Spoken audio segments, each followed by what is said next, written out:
The session is about IoT in the cloud, building and unleashing the value in your renewable energy system. My name is Mark Heckler. I am a principal technologist and developer advocate with Pivotal. I'm based out of St. Louis, although I hardly am ever there. But I bounce around a bit. I blog pretty regularly, or, well, somewhat regularly, or maybe hardly at all, at my personal domain at thehecklers.org. I'm trying to do better, but when you bounce around a bit, something suffers. And I tweet all the time at MKHeck. Is everybody on Twitter here? If not, should be. Great place to be. We only have about 30 minutes here today, so I have a lot of material that I like to cover. This is a little bit of a departure because they asked me to do something that kind of spanned kind of the Spring side and the Cloud Foundry side and to do things a little differently. And for a long time, I've been interested in renewable energy. I've been interested in a lot of different levels and tiers of systems, so I kind of married those two interests and created a system of my own that I use as kind of a prototypal system. So I'm going to be talking about that today. If you came here to hear about how to build a home system that can turn on and off your lights, that's not what this session's about. This is a little more focused on more of an industrial type of system. I built it using off-the-shelf components, so it is more of an inexpensive, you can do this type of system, but it is built around the lines of an industrial IoT type of configuration. And I go into the decisions that I made and how they kind of relate as we go throughout, again, somewhat rather quickly, but more information is available online, and by all means ping me and we'll go into as much depth as you'd like. I can talk for hours about this. So what's involved in a typical IoT project, a real, honest-to-goodness IoT project? How to approach one. Everybody, when they hear IoT, they kind of fixate on the T, the things. And the things are, there's a reason that word is at the end of IoT. Internet is at the beginning, because without a cloud, without the means of communicating data and readings and manipulating and analyzing that data, you get what I call islands of misfit toys. It's somewhat useful. It's kind of fun, but it doesn't give you your full value. So you really need that connectivity and to harvest that data and to interact. We'll go into that. We'll kind of break it down, and then we'll, assuming time permits, I'll go into some demo elements. So what is involved with an IoT system? Well, it's tough to explain, really. I've tried several different ways, so this is kind of my favorite. An IoT system starts off kind of similar to a giant octopus. Software is not always easy, right? But when you combine software with physical devices interacting with the physical world, it gets significantly harder. Anytime you add a physical element, it's a lot of fun, it's very entertaining, and it's incredibly frustrating because you have a lot of unpredictable things that can happen just from outside influences. So it's kind of like that giant octopus. You have these tentacles flailing, they're interacting with the physical world around it, and you're just trying to get a handle on them and get some degree of control. Typically, those devices are tied to some form of microcontroller. A microcontroller, in as few words as possible, is what I refer to as a hardware loop. Its main purpose in life is to loop repeatedly and interact with stuff that's connected to it. It's very low power. It's very low capability. It has onboard memory that's specifically dedicated to the onboard MPU, the microcontroller processor unit. I'll get it here in a minute. So it's not very robust in terms of massive fire-breathing power, but it does one thing and does it well. It loops, and while it's looping, it pulls in and communicates with whatever's connected to it. So that's kind of the brain of the giant octopus. It's managing those tentacles, or you hope it is. And then you typically, with an industrial type of IoT system, have some form of gateway. And that gateway is there to deal with multiple microcontrollers, which again deal with multiple devices.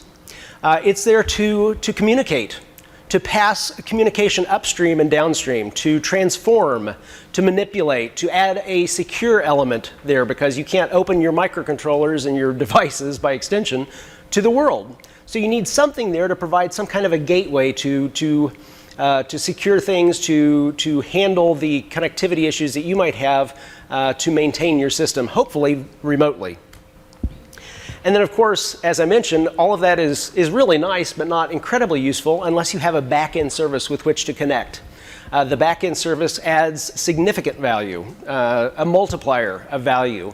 And that's where typically a cloud platform comes in. That's what you use to gather the data, to manipulate the data, to analyze the data. And then, of course, all that is nice. But for us to use it, we need some kind of a front-end application, right? With a really spiffy user interface, as Doc Brown is modeling here. So we need something that allows us to interact with all of that. Is anyone here familiar with Dr. Eric Evans' domain-driven design? Yep, I'm not surprised. I'm seeing several hands. That's good. With an IoT system, people, I think a lot of times, again, think small. But IoT systems, even when they start small, don't usually stay small. I always kind of go back to the idea that if you're tasked with creating an IoT system for, let's say, warehouse automation or warehouse climate control for your company, you may have your headquarters sitting right next to your distribution center. And that's great. That's very convenient. But what happens when your company purchases another company, when you do an M&A, when you now have 3 distribution centers that are geographically dispersed throughout the US, or maybe throughout the planet? That gets a little more difficult to manage and maintain. So you need to kind of approach an IoT system, especially not one that's not just a hobbyist system, with some degree of rigor. And domain-driven design, as the Fowler quote says, deals with large models by dividing them into different bounded contexts and being explicit about their interrelationships. If you approach an IoT system in this manner, it allows you to, one, to iterate more quickly and achieve more velocity where needed, just like when you're applying DDD in any place else. But it also allows you to segment out those different tiers, those different platforms or components, and focus where it needs focused, where focus is needed, and provide a much more robust interoperating system. So, as I mentioned, this is an intersection of a couple of passions of mine, renewable energy. The world needs energy, right? We use more and more energy. I saw something just a couple of weeks ago where we're going to have more computing devices drawing more energy than the world will be able to produce within 20 years or something. I don't remember. It was one of the rather cautionary articles that you might be used to seeing. That's fine, but we get a huge amount of energy just showered upon us every day with solar radiation, right? With sunshine. We have wind power, we have hydroelectric power, we have a lot of things that we're not fully tapping. So renewable energy is something that is very near and dear to my heart because you can't exhaust it. It keeps coming back. You can't drain all the sunshine out of the sky. It's just not going to happen. So when I started working with this, I wanted, again, a system that I could prototype and scale, right? That would have the same lessons at a small scale as large. So I thought, how can I do this inexpensively at my house? And I got a solar panel. Let me back that up. I started with a wind turbine, a small wind turbine. And the thing about any renewable energy input, if you will, whether it's photovoltaics, solar panels, or a wind turbine, or what have you. I know some people actually have small-scale hydroelectric production facilities as well, which is kind of cool, actually. But the thing about any of those is they produce energy at a point in time. And you have 2 options. You can either consume it at the point in time where it's made. So you can, if, let's say, for instance, you have a wire, a couple wires coming off of that solar panel, you can plug something in and use it then. You can spin a DC fan, for instance, and it'll spin. That's great when the sun's shining. You can plug a DC light bulb into that, a light fixture, and it will light up. And that's great, except that you typically don't need a light bulb on when the sun's shining, right? So the other option is to somehow store that energy so you can use it when the sun isn't shining, when the sun isn't shining or when the wind isn't blowing. And that's where you get the batteries.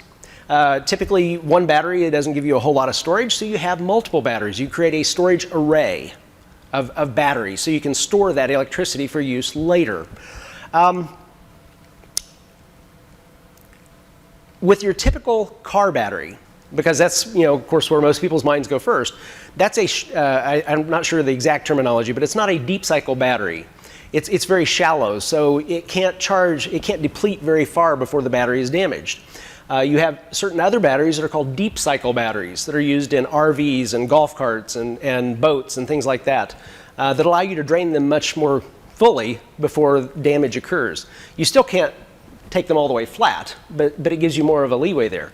You create an array of these, and the more batteries you have, put simply, the more storage, the more latent electricity you can store. So over time, I added more batteries. Well, of course, then I have excess capacity, but I'm not producing enough energy, right? So I have my wind turbine. I had since added another solar panel. I've added several since then. And of course, the system continues to grow, because once you get started, it's kind of a thing. You just can't stop, right? But by doing that, you also realize at some point you need to make sure that nothing happens to that stored energy. For example, a wind turbine. It's a very simple concept. If you hook an electric motor up to a battery, the battery will spin the electric motor.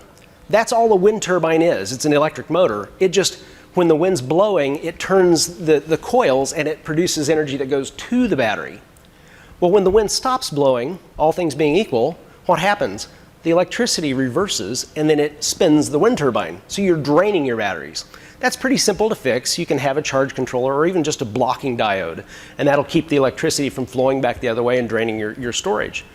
But then you add solar panels and things like that. So eventually you come up with something like, well, isn't that something? I don't even have that picture up here. But you have a charge controller. So that keeps that electricity from flowing out of your batteries. Over time, of course, excuse me, I added several other things. So I added a weather station that allows me to monitor the temperature, humidity, light levels, atmospheric pressure, things like that. But I also, I put all of this in my utility shed, what I affectionately refer to as my powerhouse, because everything is powered off of that in the shed. Technically speaking, I can't interconnect that with my house without having the utility company come and inspect that. So officially speaking, it is not connected to my house. And that's as far as we'll go on that one. But of course, in St. Louis, the summers get really hot and really humid. And in the winter times, it can be a little bit chilly. So I wanted some way of moderating that air temperature around my devices to kind of extend their life. So I added a heat lamp that kicks on around my devices and keeps the ambient air temperature within a reasonable set of parameters during the winter time. I also added a small fan, which kicks on in the summertime and keeps air flowing across it. And then I added actuators, which open and close the windows if the temperature hits a certain level, because that way you get some crossflow, right? But what happens when it rains? Well, that's the weather station. It tracks rainfall, and if I get 1/10 of an inch of rain, it closes the windows, waits an hour, reopens them, assuming no more rain, of course. So several other things that I've added in there, and it gives me a really good feel for the overall system of energy production. But I wanted to take it a step further, right? Because that's cool, but it's not cool enough. So all of this stuff, to monitor it, I wanted some way of monitoring it, for starters. And I didn't want something that would die out, that would power off if the batteries dipped to where they were being damaged. I wanted it to still be able to notify me, and so I could intervene. But I also wanted all that to be powered by the system. So I created what I call my self-licking ice cream cone. The systems that monitor the renewable energy system are powered by the renewable energy system. And you see that a lot in an IoT type of situation. I always kind of refer back to James Gosling's Liquid Robotics. They have, I don't know if you're familiar with them or not, they have a fleet of ocean-going drones. And you can't just go kick the box when it needs to be reset. I mean, it may be in any ocean in the world. And so of course it needs to be robust, it needs to be self-sufficient, producing its own energy, and the systems all have to run off of the energy it's producing. That's kind of what I was aiming for. So those are some of my criteria. I'll go into those again rather quickly as we go. So again, starting off, at some level we need to interact with our devices, and that's where a microcontroller comes in. Excuse me. These are some of the criteria that I had. Many of them, I think, have very wide applicability, but your mileage may vary, so I'll state that up front. I wanted a microcontroller that's open source, preferably hardware and software, because that gives me maximum flexibility, right? I wanted something that you can buy add-ons that do a lot of things, because the more add-ons that are already in the market, the fewer things I have to custom develop. And, if you're into that kind of thing, that's great, but that's a very big time sink, right? I love the hardware interactions, but at heart, I'm a software guy. I much prefer to develop software as to tinker with hardware. I enjoy it all, but everybody has preferences. So I wanted a rich add-on environment. I also wanted a programming language and environment that I could be very productive with very quickly and leverage quite extensively. I wanted it available in various configurations, because if you have a one-size-fits-all solution, that's typically a one-size-fits-none solution, at least no situations well. And you want it to be, in every case, durable and reliable, because even if it's not out on an ocean-going drone, if you have a warehouse system, you may find that that's hidden up behind a panel where you have to get a ladder to get to it. And if you have to reset that, or if you have to replace components every so often, that's a real drag. So just don't go there. Get something that's very durable and reliable. And of course, low power requirements, because especially if you're powering it off the system that's producing the energy, you don't want to drain all your energy just running your monitoring systems. So let me just say that I went with Arduinos. Arduinos are not certified for use in industrial IoT situations, but there are many products that are commercially available that leverage them. So they're very robust, they've proven themselves, and they have all of those things. But by all means, the microcontroller environment is very rich and diverse. So far, there's a lot of consolidation going on, so in next year that may not be the case. But it gives you a lot of flexibility by going with that, and thus I did. So for an IoT gateway, I wanted all of that plus. For me, I prefer Linux OS. I didn't want a proprietary operating system because I wanted to be able to use a lot and leverage a lot of the knowledge that I have at every other tier. Why not there too, right? I wanted to be able to do remote patching and upgrades. I wanted to have things like SSH and VNC, which I can do from wherever I am. It's kind of enabling to SSH or run VNC from literally from Europe into my system in the middle of the US and do things. It's kind of cool, and it's very useful. I wanted to support all major programming languages. This is a small Linux computer, so you can do anything on it, pretty much. Full communication and protocol options. And if you get nothing else out of this session, this is kind of, there are kind of two things that I want to point back to. One is open source, and one is standards. And the IoT realm is still a very young realm. I started building this system a couple or 3 years ago, really. And it was very young and fresh, and I thought, you know, we're going to have a lot of shakeout. We're going to have a lot of things that are very standardized within a couple years, and it just hasn't happened. So if standards are in place, web standards and other standards that you can leverage, by all means do so. But realize you may have to color outside of those lines at times, even now, and maybe for the foreseeable future. I want it to be remotely and securely accessible. Again, the Raspberry Pi, which I use for an IoT gateway, gives you all of that. And inexpensive add-ons, because I wanted to be able to plug in an Ethernet cable or plug in a Wi-Fi plug, which is how I communicate remotely. Yes, sir? Who made this device? No. The one that I'm using is just a Raspberry Pi. It's if you go to raspberrypi.org, it's a small single system on a chip computer, and you can get those for like $40. Everything that I'm showing is either freely available and fully open source in terms of software, or the hardware is very inexpensive that you can buy yourself and use. But this isn't necessarily something you would use in an industrial level, the specific hardware. I just use it as a prototype of an industrial type of system. So the components are very accessible off the shelf to all of us. So rather than using something like a Freescale or something like that, which is several $100s, I used a Raspberry Pi. And you can order those from Amazon even, I think. So for the backend service, because again, this is really where the huge value comes in. This is primarily used, as I mentioned earlier, for communications, querying, and storage. So you're going to be getting readings, you're going to be storing readings, you're going to be allowing, in some way, those readings to be manipulated and analyzed. So that's kind of what the backend service is centrally located to do. I wanted it to have an open source development platform. You know, I want to be able to get into it and turn the wrenches, so to speak. And Spring gives us that. I'm running Spring Boot with some Spring Framework components, obviously. And I wanted it to be on a versatile open source cloud. Well, of course, for me, that's going to be Pivotal Cloud Foundry, right? Cloud Foundry is open source. You can submit issues, you can submit pull requests, you can get involved.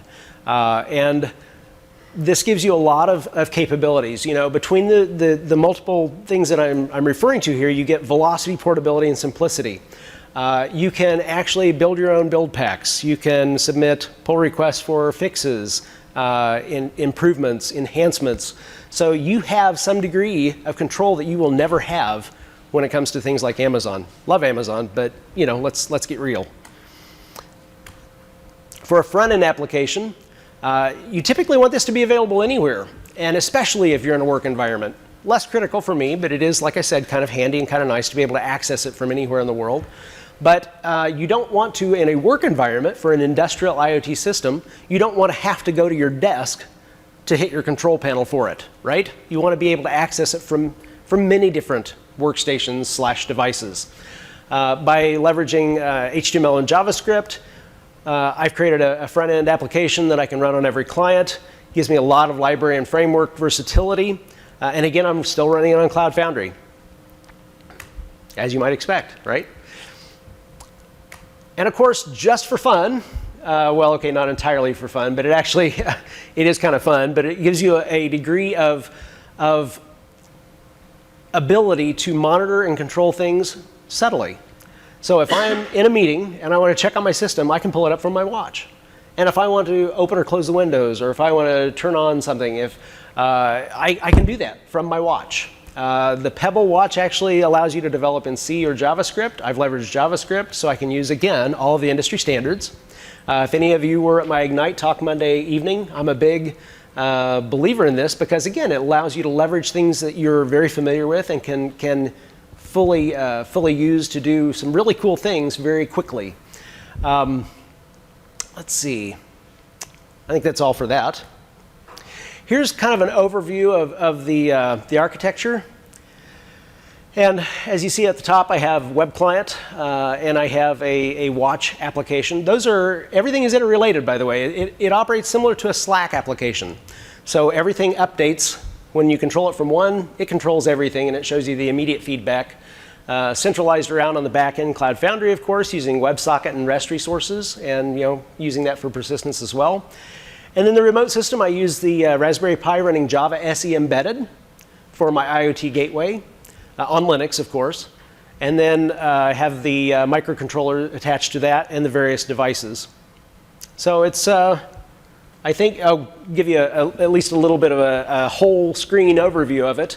As you can see, I pull in constant readings of temperature, humidity, and voltage, because you want to be able to monitor the power levels, if you will, of your battery storage array. The light levels in the utility shed, and the wind speed, because I have an anemometer that tells me the wind speed, and then, of course, the wind direction. And hourly rainfall, atmospheric pressure in pascals.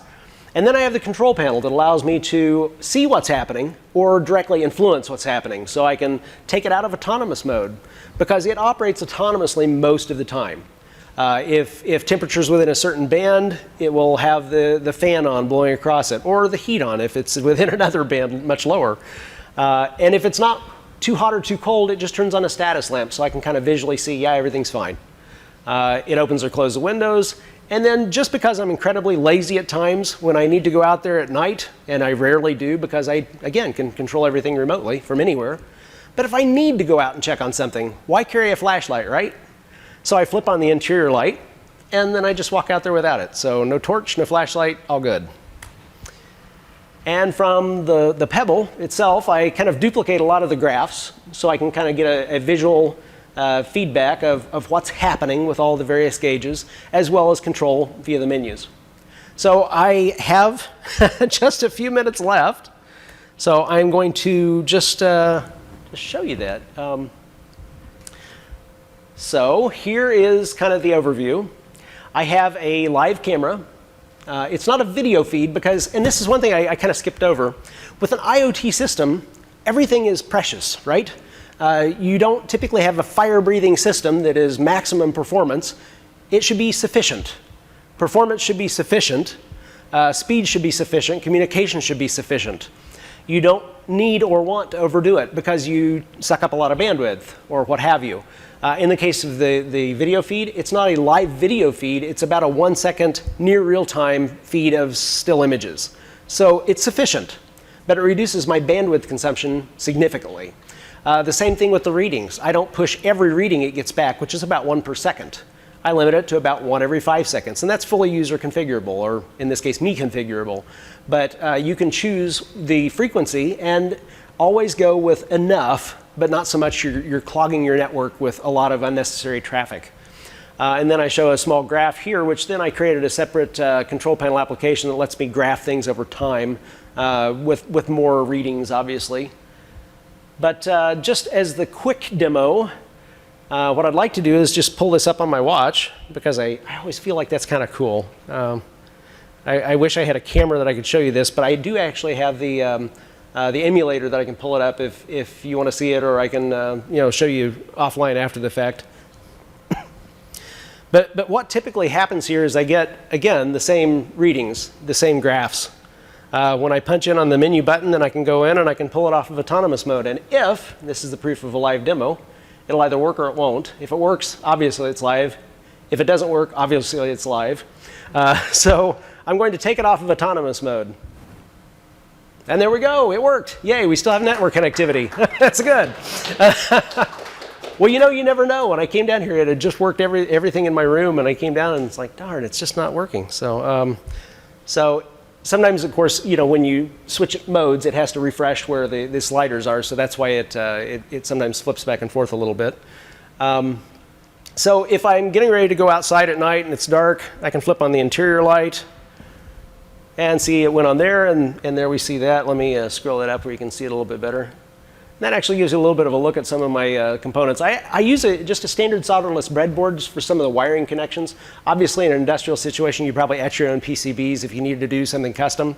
That's on my list of things to do, but again, it's kind of a neat, cool factor, but it's not high on my list, so it's just never happened. So you get a kind of a wiring mess.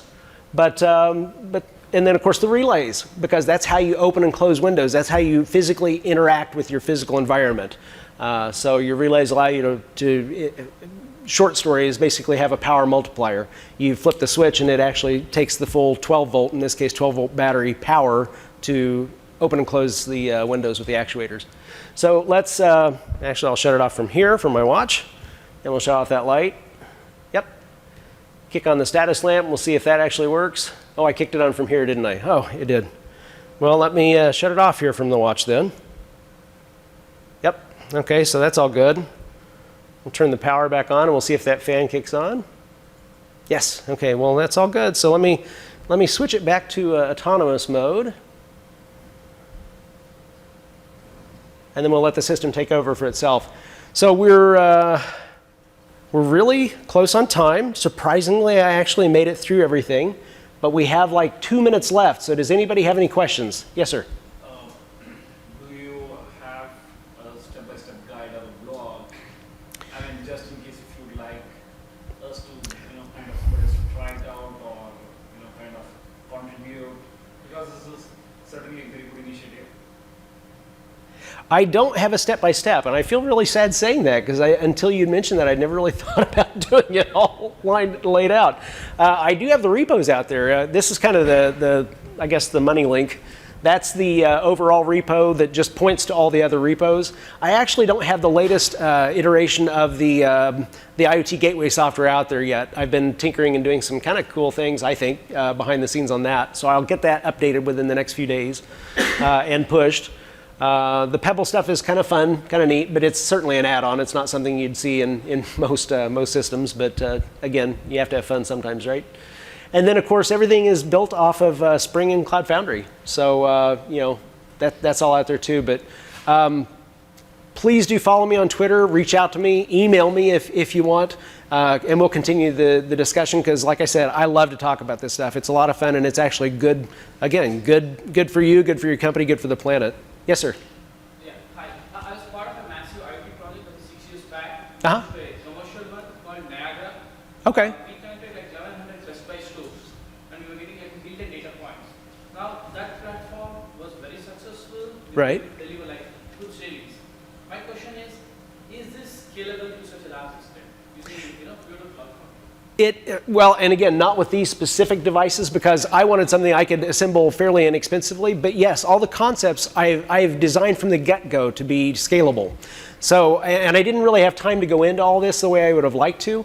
But again, when you use domain-driven design and you isolate the various contexts, then you can build up to that, up to the point of the contract, up to the API. That said, also, you need to carefully assess what your frequency of data and the volume of data, because you can very easily be overwhelmed, as you've seen.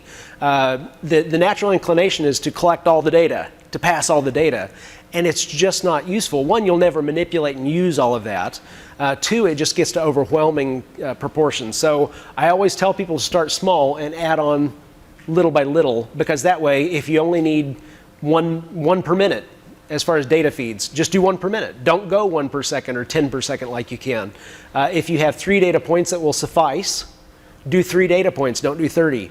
And build out that way, because it's very easy to say, I want it all. And at a small scale, you can do that. But as soon as, again, your company buys another company or opens up another center, you're toast. I think you were next, actually, ma'am? Oh, okay. Please do reach out to me. Mark@thehecklers.org or Twitter, MKHeck. So yeah, ping me, and yeah, let's keep the talk going. So thank you very much for coming.